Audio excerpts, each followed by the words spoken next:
Hi guys, இப்போ பார்த்தீங்கன்னா walking sector முடிச்சுட்டு வந்துட்டேன். கிட்டத்தட்ட ஒரு ½ அன் ஹவர் தான் இருக்கும். இப்போ பார்த்தீங்கன்னா ஸ்டமக் வந்து நமக்கு உள்ளே அடங்கணும் அப்படின்னு நினச்சிங்கன்னா, உங்களால் முடியும் அப்படின்னு நினச்சிங்கன்னா இந்த ஆசனால உட்காந்துக்கோங்க. இந்த ஆசனால உட்காந்துட்டு கையை வந்து இப்படி வச்சுக்கோங்க. ஸ்டமக்கு கீழே வச்சுக்கோங்க. ஸ்டமக்கு கீழே வச்சுட்டு வயிற்றை வந்து உள்ளே இழுக்கணும் நம்ம. அப்போ ஏர் வந்து வெளியில் விடணும்.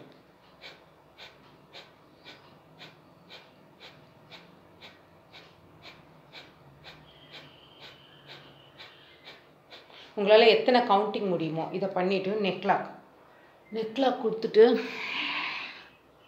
ப்ரீத்து அவுட்டிங் வெளியில் விடணும். அதே மாதிரி திருப்பி நார்மலாக இப்படி வச்சுட்டோம்.